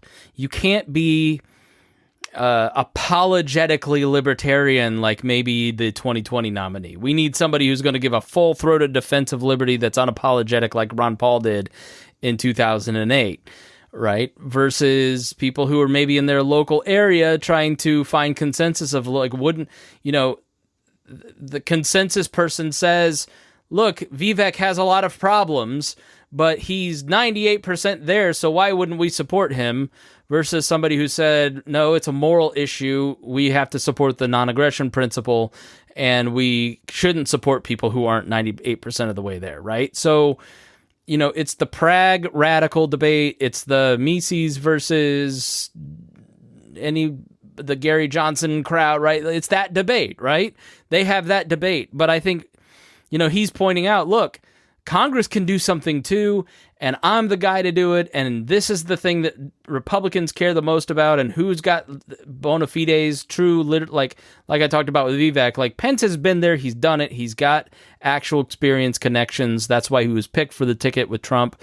It's because he was the opposite of Trump, who had no connections or experience, and Pence is standing next to the guy that got fired for recruiting for the new Trump administration, Chris Christie. He took over and filled out with a lot of heritage people, a lot of AEI people, and, has actual experience. Now, in terms of a national abortion ban, part of the shape of this debate is that Republicans forever have been saying it's not for the federal government to decide, it's not for the Supreme Court to decide. Roe versus Wade is usurping the power of the states, and therefore it's lawmaking and not a legitimate judicial ruling, because each state has the ability to decide the abortion question. And that's kind of ingrained in Republican thought. Also the Constitution, right? With the 9th and 10th Amendment. And this is where I think somebody like Mike Pence goes off the rails. You have the 9th and 10th Amendment that says anything not explicitly, in my reading, doesn't say explicitly, I wish it did, but anything not expressed in this Constitution is left to the states to decide. And Pence wants to overrule that with this debate. But let's keep going and hear a little bit more about this debate. My name, so I want to respond to that. 30 seconds. So first of all, I will say it is in the hands of the people, and that's where it should be. But when you're talking about a federal ban, be honest with the American people. We haven't had 45 pro-life senators in over 100 years. So no Republican president can ban abortions any more than a Democrat president could ban all those. There's the pragmatic person coming out, right? Like, Pence, you're lying. I mean, Pence does this a lot. He gives you the laundry list of things that ought to happen but are never going to happen because they appeal to you. He is the Vivek Ramaswamy of Tea Party boomers. State laws don't make women feel like they have to decide on this issue when we don't have 60 Senate votes in the House. 70% of the American people support legislation to ban abortion after a baby is capable of experiencing pain. It's just going to take leadership. Hold on. 70% of the Senate does not. You have to be honest with the American people. We have to have a 15-week limit. Right. Let's get Governor Bergman for one minute here. But the Supreme Court did overturn favor, allow abortion. And this issue is, of course, very important. But I am on the record, and I stand behind that we should not have a federal abortion ban. We should not. And the reason why we shouldn't is very simple. It's the 10th Amendment in the Constitution. By the way, Doug Burgum pulled out a Cato pocket constitution. Classic 2010 move. Constitution, which the states created the federal government, not the other way around. It says that there were certain duties allowed to the federal government delegated to them by the states. The rest are left to the states, or importantly, or to the people. We need to get back to freedom and liberty for the people in this country. Man, up until the day All right, so this is Senator Tim Scott kind of giving the rebuttal to the states argument. Cannot let states like California, New York, and Illinois have abortions on demand up until the day of birth. That is immoral. It is unethical. It is wrong. We must have a president of the United States who will advocate and fight for, at the minimum, a 15-week limit. I am 100% pro-life conservative. I have a 100% pro-life record. I got to tell you, though, we must fight for life. Our Declaration of Independence says our Creator gave us inalienable rights that include life. That is a list. That is an issue we must solve. We can't leave it to Illinois. We can't leave it to Minnesota. We can't leave it to Illinois. We must solve that issue with a 15-week limit at a minimum. Thank you, Senator. I think we're all pro-life, but what I would love is for someone to ask Biden and Kamala Harris, are they for 38 weeks? Are they for 39 weeks? Are they for 40 weeks? Because that's what the media needs to be asking. All right. I thought that was the absolute best point made in the entire debate. Why is the alternative? Ask Joe Biden when he thinks pregnancy should it end at 40 weeks before the baby's due when it's 9 months. That's never asked, right? So, and I think that's important information. Like, where's your limit, right? So, I'm not going to play through the crime part. I'm going to, let me see what else. So next they go on to talk about crime, which was another example. It's about minute 40. Another example of a great policy debate where each one of these people have different outlines for how they would deal with crime. You can fast forward. If you want to hear those things, you can get to it. But they actually talked about like real policy. Again, they've kind of gotten out of the way of the, all the nonsense. I mean, just sort of fighting and trying to get their talking points out and all that stuff. Then they go on, so DeSantis earlier, they're asked another hand-raising question. They start to get into kind of some lightning round stuff. This one is, would you support Donald Trump if he's a convicted felon? Essentially. I'll rewind it here so you can hear Martha McCallum ask the question. But when you're watching this video, which you can see this on YouTube as long as Fox News doesn't cancel the copyright, maybe I'll throw it up on Rumble too, so that probably won't happen there. But they're asked if you would support, and everybody raises their hand. I'm kind of wondering if maybe there was something where they didn't hear the question. One thing you have to understand about being on a stage like this is it's incredibly difficult to hear. They may or may not have earpieces in. I doubt it. But sometimes an earpiece, an ear monitor, like I'm wearing some ear monitors in my ears right now that I can hear my board, I can hear this, but I can't hear the rest of the room. And it looks like there are some stage monitors there, then that can kind of help. So that way they can hear the actual debate. But when we go out and do live podcasts, for instance, there's no monitors, there's no earpiece. I cannot hear what the person on the other side of the table is saying. So I'm kind of wondering if like Asa and Christie and some of these other people didn't hear it. But like they're asked if they would support Trump and they all raise their hand and then kind of quickly put it down. And Christie kind of fakes that he's going, it's going like this, yes or no, which is the exact opposite of what Chris Christie's running on, which is we have to stop normalizing the behavior. Right? DeSantis doesn't raise his hand, but then looks to the left and right and then raises his hand. And so like DeSantis, all the commentators said, he's weak on leadership because he's looking around for his answer. It doesn't seem to be his style. So I'm kind of wondering if maybe there was some sort of like hearing issue. So let's play it. Has been indicted in 4 different states on 91 counts. He will be processed tomorrow in Georgia at the Fulton County Jail for charges relating to the 2020 election loss. You all signed a pledge. I guess I should actually put this up for the YouTube folks. Sorry about that. To support the eventual Republican nominee. If former President Trump is convicted in a court of law, would you still support him as your party's choice? Please raise your hand if you would.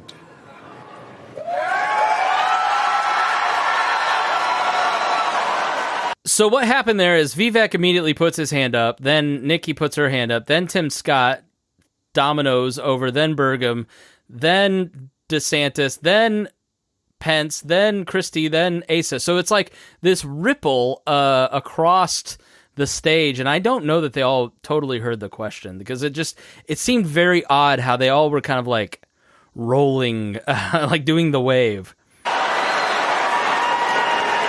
Just hold on. So just to be clear, Governor Christie, you were kind of late to the game there, but you raised your hand? No, I'm doing this. Look, I'm doing this. And not I know this. you didn't. Whoa. No. What's the Look, here's the bottom line. Someone's got to stop normalizing this conduct. Okay? Now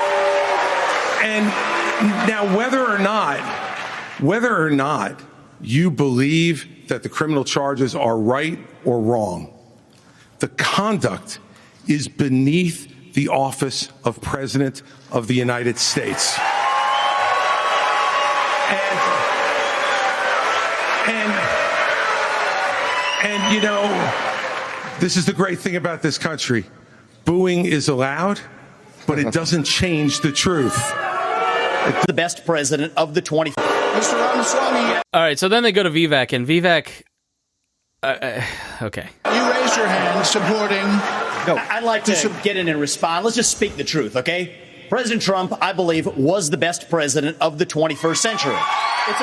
Which is like picking the best STD, isn't it? Right? Like, but STDs are better because at least you had sex and you didn't just get screwed. And Chris Christie, honest to God, your claim that Donald Trump is motivated by vengeance and grievance would be a lot more credible if your entire campaign were not based on vengeance and grievance against one man. And if people at home want to see a bunch of people... Which is like so cynical, right? Because what Chris Christie, the thing about Christie is he's actually very an independent person for a Republican, right? He's from New Jersey. That's why he's loved on all these Sunday shows. You know, he's the type of Republican that libertarians tend to hate. Because he can be wishy-washy. Like he kind of he's like a Larry Hogan who's a governor right now who can kind of go both ways. He's quietly ambitious, but he's not like as nakedly ambitious as like a Vivek, right? But Chris Christie, has worked with Trump. He's fought Trump. He's Trump's friend. He talks to him. He's running against him. I don't know that they talk now. But Christie has this weird space where he's just kind of tells it like it is and you accept it or not, right? So Chris Christie's not running on vengeance. I think Chris Christie, in my opinion, Chris Christie is running, let's take two definitions, right? The totally self-interested, cynical definition is that Chris Christie is hoping he can run, get enough press beating down Trump that he opens up a lane for himself. Or the more generous is that Chris Christie believes what he says, and he's actually running because he cares about the Constitution, and he knows all the other spineless pussies on that stage aren't going to say anything, which he's totally correct about. Asa Hutchinson has, but who listens to Asa Hutchinson? Nobody listens to him because he's not a former official of the Trump world, right? Nobody cares what Asa Hutchinson has to say. Chris Christie knows he can get headlines, and he knows there needs to be in this debate a post-Trump, we have to move on, this guy's wrong lane in there, and Mike Pence sure as shit isn't going to do it. Ron DeSantis isn't going to do it. So Vivek chooses you're just purely self-interested and you're running because you're being mean to Trump and you'll be liked by the Washington cocktail party, right? But I don't get that sense from Chris Christie. To me, he seems like a guy who says what he thinks. I don't like a lot of what he says, but he seems like a guy that actually says what he means. So then these two fight. But again, it's Vivek kind of speaking up, saying what he wants to say. I'm going to pardon Trump. I'm the guy that's going to support Trump. Chris Christie sucks. Christie's going to talk about him. Then Vivek's going to interrupt and steal himself another 30 seconds. Blindly bashing Donald Trump without an iota of vision for this country. Blindly bashing. I had someone say on my Facebook page that Chris Christie's Social Security plan was actually good. I haven't looked. I don't know. But, you're just blindly bashing Trump for no reason with no vision. Again, it's not true. They could just change the channel to MSNBC right now. But I'm not running for president of MSNBC. I am running for president of the United States. We're skating on thin ice. He's just a secret liberal, guys, and he has no vision. And I'm going to say that because I know you're not going to look. And we cannot set a precedent where the party in power uses police force to indict its political opponents. It is wrong. We have to end the weaponization of justice in this country. 30 seconds, Governor. During the crime discussion, Vivek says, we need more police out there on the streets. But then we don't want to police the president. and then we want to abolish the FBI. It's just all over the map. Let me tell you. No, I'm sorry. 30 seconds, Governor Christie. You make me laugh because you sit here in an answer. You sit here in an answer. Right. Then they boom for like 20 seconds. So let's just get through this section. Governor Christie. You sit here talking about how you want to stand up for the rule of law. Yes. And law and order. And the fact is that it can't be selective. In your book, you had much different things to say about Donald Trump than you're saying here tonight. That's not true. Well, it is very true. That is not true. It's very true. I read it, because and I there's know. a difference between bad behavior and illegal behavior, Chris. And you as a prosecutor should know better. Yeah, you know what? I know a lot better. There's a difference between bad behavior. And I know a lot better than you do. You've never done it like you've never done anything to try to advance the interests of this government except to put yourself forward as a candidate tonight. And here's the thing. We've stood up for law and order. I did it as U.S. attorney. I did it as governor. And I am not going to bow to anyone when we have a president of the United States who disrespects the Constitution. He said, your MSNBC contributor. He said, these are politicized indictments, Martha, and we have to call out the truth. Martha, it's important to say that the president said, Donald Trump said, it's okay to suspend the Constitution. Now, the oath you take is to preserve, protect, and defend, not suspend. I will always stand up for our Constitution, regardless of the political pressure. We have another question. Now, when Christie said, like, Christie was a prosecutor, and I think Christie isn't using the Constitution as a punchline like Mike Pence does. Mike Pence reveres the Constitution as a punchline and then goes to Washington and writes the Patriot Act. Right. So I think he's the type of Republican that kind of doesn't revere the Constitution. But what you're seeing between Vivek and Christie is two very different visions of government. One that goes back to the founding. You know, Christie is kind of giving you the Hamiltonian Federalist vision of Washington Adams of public service. Public service is a piece of virtue. It is an important thing, doing something beyond yourself, and you're contributing to the advancement of the government of the United States, right? Whereas Vivek is saying, all that is trash.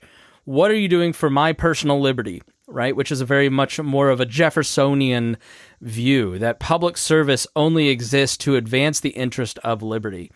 And so that distinction, I think, is just baked deep into the founding, even within how it plays out in a party where two people who probably agree on a lot are separated by their vision of public service, right? Where they can't possibly be serious. Chris Christie can't possibly actually revere and understand the Constitution, despite having been a constitutional scholar and a prosecutor. You're just a self-interested guy who's trying to become the Pope of MSNBC versus, you're a selfish person who's just doing this to advance your own interests and not real liberty, right? So there is a great example in the breakdown between those two visions of the country. Another example of, Christie's kind of talking about the Constitution and it's important. Asa Hutchinson, they go on to talk a little bit more about Trump, and Asa Hutchinson talks about the 14th Amendment, how Trump can't run. And then Chris Christie kind of elaborates a little bit more, which I'm playing this because they're running to be president of the Constitution, right? They're running to be head of the government, putting their hands on the Bible, saying, I'm going to protect the Constitution. This is a portion where basically they're all asked, did Mike Pence do the right thing? And DeSantis kind of avoids the question in praising Mike. It was a great moment for Mike Pence because all of his competitors are there talking about how great Mike Pence is and he loves it.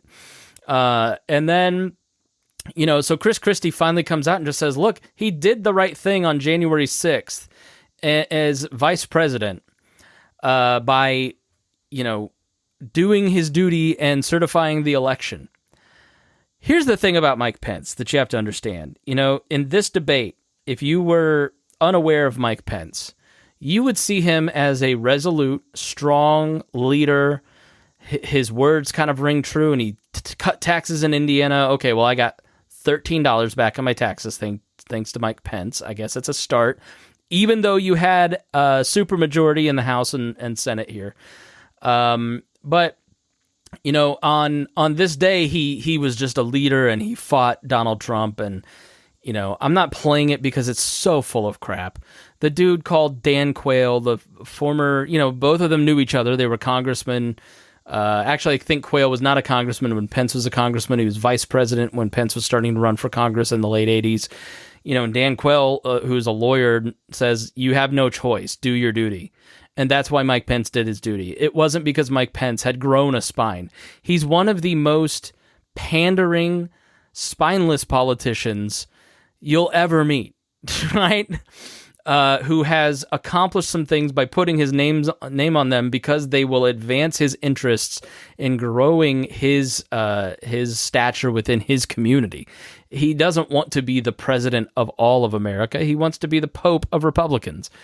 So no love lost for Mike Pence as a politician. As a human being, everybody I know, I have some very close friends that have worked for Mike Pence. They all say he's a great man, actually believes what he says. He's not cynical. He has treated me very well every time I've met him. Very decent human being. I just have profound disagreements with how he does politics. But so to continue on, here's Chris Christie talking about the Constitution and Mike Pence. Everybody would agree with me. We're going to move on. No, we're going to. Martha, can I answer the question? Can I get in on this? Okay, I'd like to answer. I've already been in on it, Vice President Pence. All right, I'd like to answer the question you asked and not give a pre-canned speech.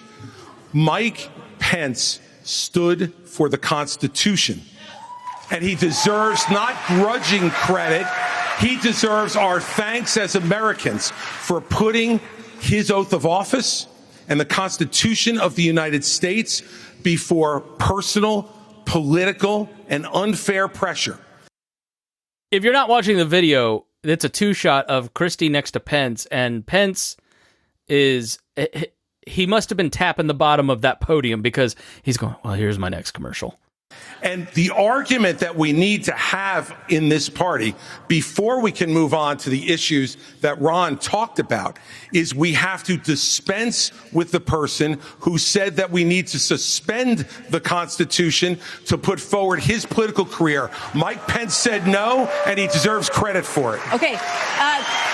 Governor Haley, we haven't heard from you on this. Do you agree? Vice President forward. That's exactly Trump right. will be convicted of these threat to our country, and every minute. So then Pence, these 8 candidates Pence had spend a few questions on it. Chance to speak, but Pence and Vivek are really good at kind of butting their way in and getting 30 seconds from the moderators. Let people say what they wanted to say, and now, indeed, we are moving on to the subject. The U.S. has committed nearly 77. Can I speak on this issue? I was kind of involved. You answered on And Donald Trump, I'm the only candidate on Say something. Yeah. I thought we thought you were done, but you no, please. I wasn't done. Well, Mike, why don't you say this? Join me in making a commitment that on day one you would pardon. So Pence gets a chance to answer, and Vivek steals the time, basically. And it pisses Pence off. This is kind of funny. Donald Trump, I'm the only candidate on the stage who had the courage to actually say it. That is how we move our nation forward. I don't know and why turn the you page assume forward. that That's Donald exactly Trump right. will be convicted of these crimes. You should be able to make a commitment. The same justice system that was this corrupt. Here's the difference between you and me. Yeah, I'm not a professional politician. So Pence basically makes a really good point, which is, why do you think Donald Trump's going to be surely convicted of these crimes? He has a really good shot of getting out of all of this stuff. The Georgia case is very weak. The case in Manhattan is a joke, absolute joke. There's no real evidence of there's real evidence of conspiracy in Georgia, but it's a very difficult case to prove with RICO. It's going to be moving very quickly. He has a pretty good lawyer.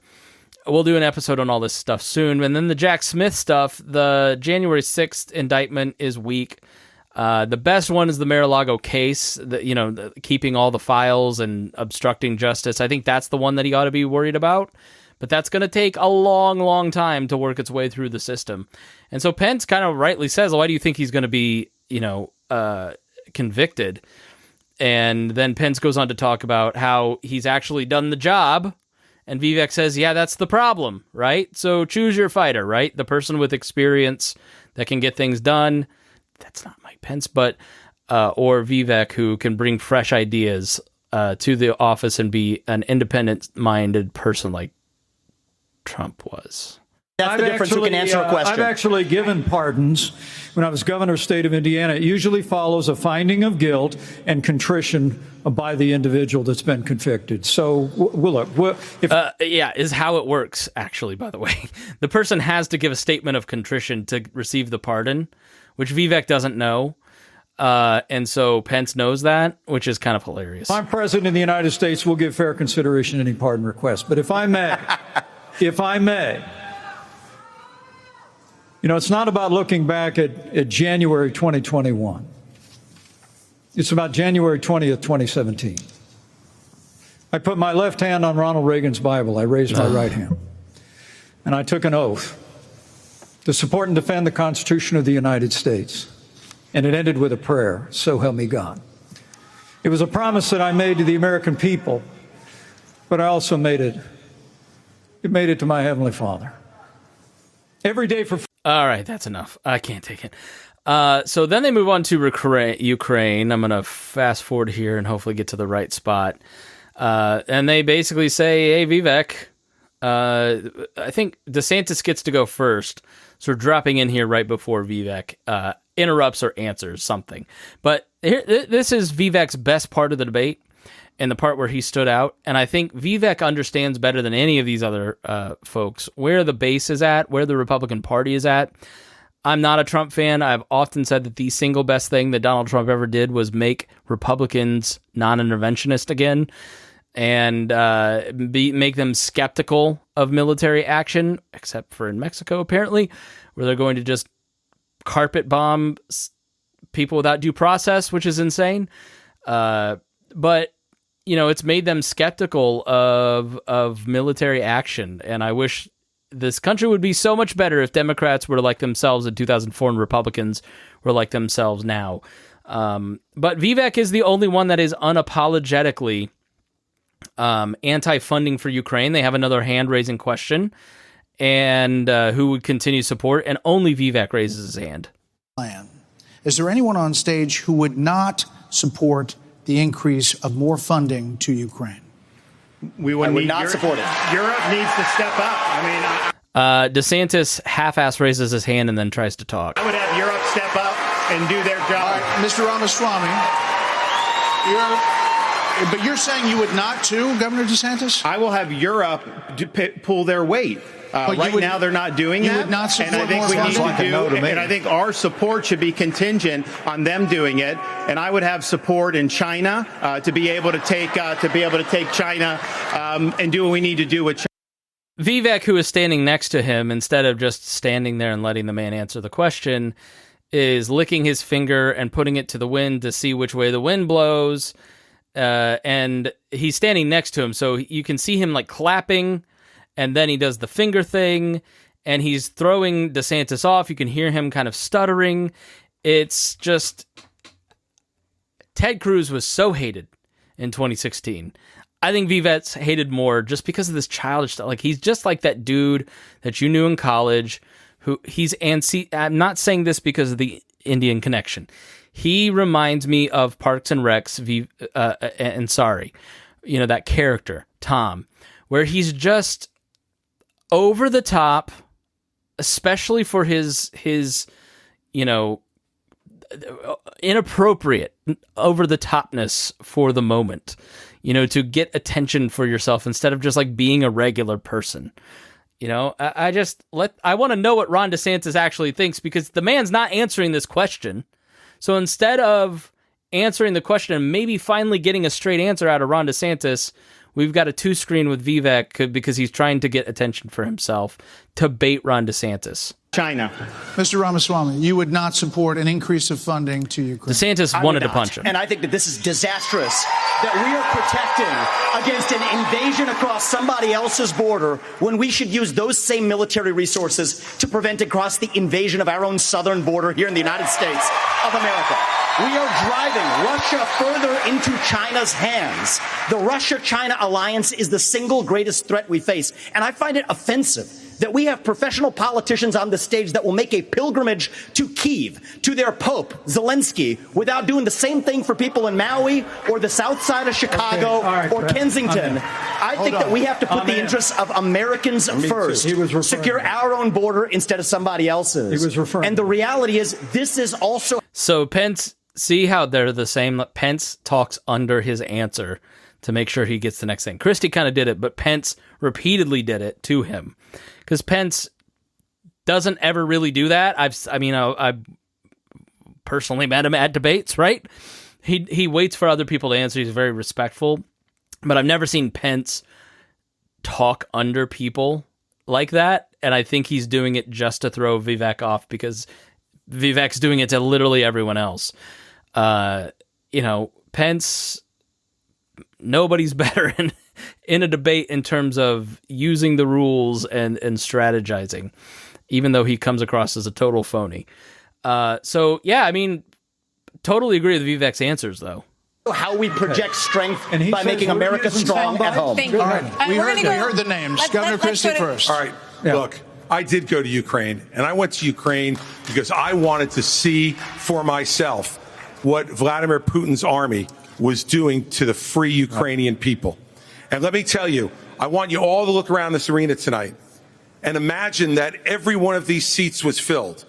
And if every one of them was filled, there would still be 2,500 more children outside to make over 20,000 who have been abducted, stolen, ripped from their mothers and fathers, and brought back to Russia to be programmed to fight their own families.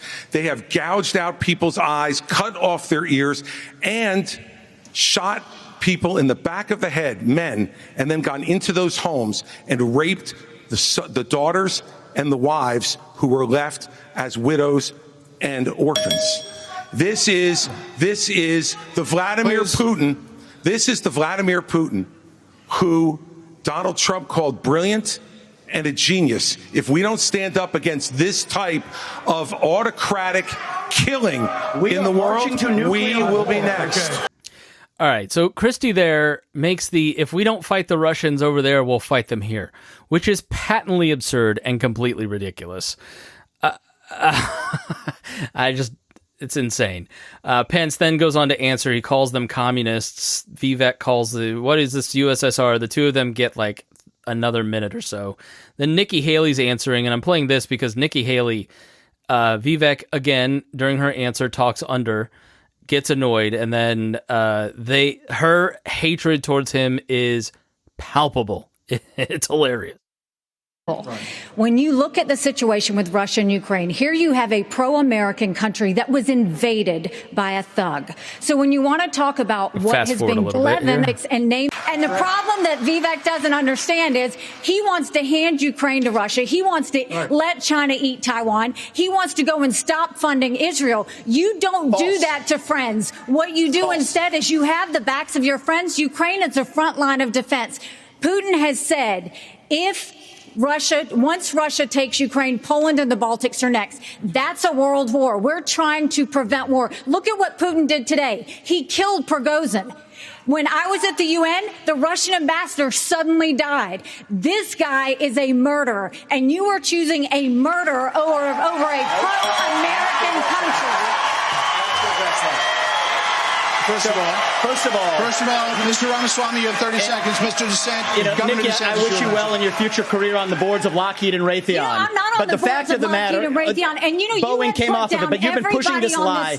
You've been pushing this lie all week, Nikki. You want to go and defund Israel? You want to okay, let me address that. I'm glad you brought that up. I'm going to address each of those right now. This is the false lies of a professional politician. There you have it. Your watch, so the reality is, America less safe. You have no foreign policy experience, and it shows. And you know what? The foreign policy experience that you all have shows in the pointless wars we've gotten into.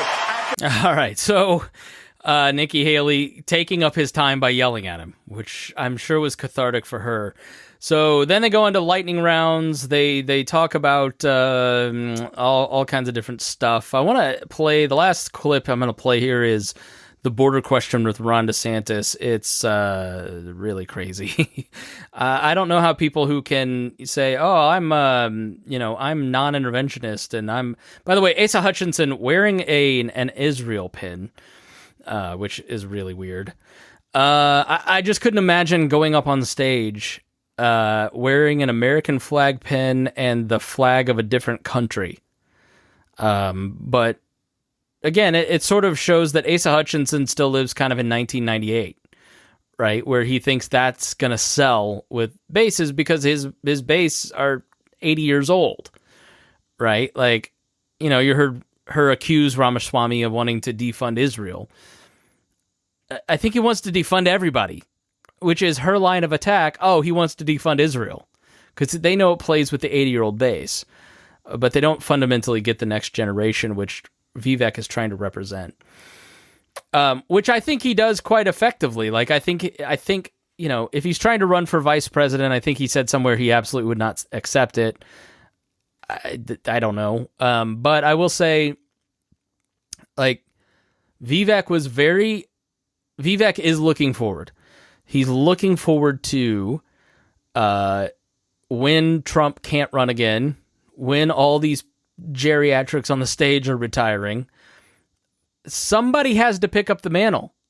And I will compliment Vivek. Like, he has done a good job. He's the first person. Like, Ron DeSantis, everybody kind of thought, well, maybe Ron DeSantis, but he's just, there's something about him that's off and weird. And the Trump people never really got behind him. Vivek is the first person that I've seen kind of activate different little pockets of the right in a way that Trump does. And there's friends of mine who are going to vote for him in the primary that are we are libertarians. I don't get it. I don't think he's a libertarian.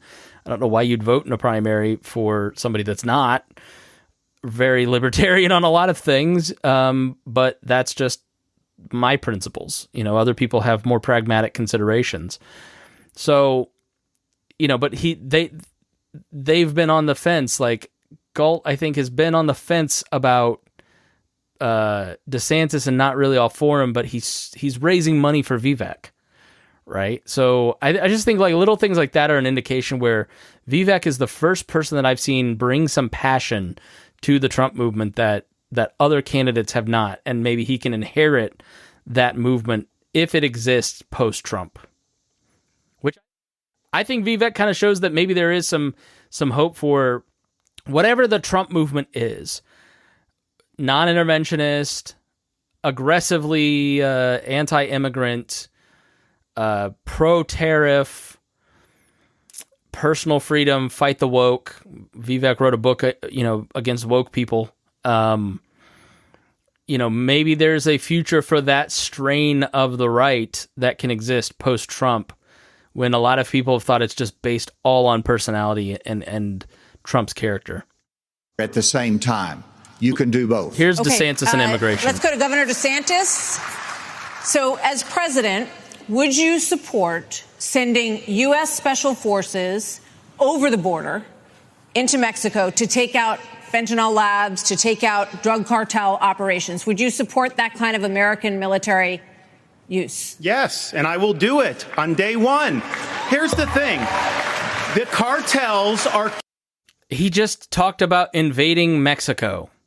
Killing tens of thousands of our fellow citizens. You want to talk about a country in decline? You have the cartels controlling a lot of part of your southern border. We have to reestablish the rule of law, and we have to defend our people.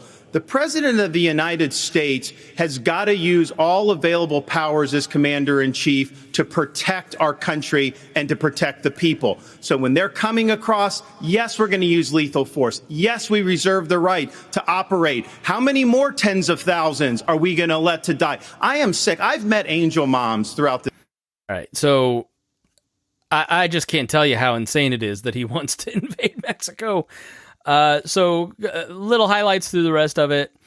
There's a lightning round at 1:22:35. Vivek wants to force every citizen to take a test to vote. But then at a different point in the debate, I think, and maybe in his closing statement, says that, the Constitution and the Declaration happened at the same time, basically, which is hilarious. And then, there's more fighting, and they talk education, and then there's closing statements. So at 1:34 is the closing statements if you want to hear their final pitch. But yeah, I think there's a lot of interesting stuff in there that kind of illustrates different strains and different thoughts. And I know this was a little bit of a longer one, but I thought it showed like a lot of little interesting things, not just about the personalities, but maybe a little bit of a larger view of politics today and where the right is at. So, all right, thanks for joining me here. We really appreciate it. I thank you for being a listener to The Chris Spangle Show. If you enjoyed this, please share it, and we'll talk to you again soon here on The Chris Spangle Show.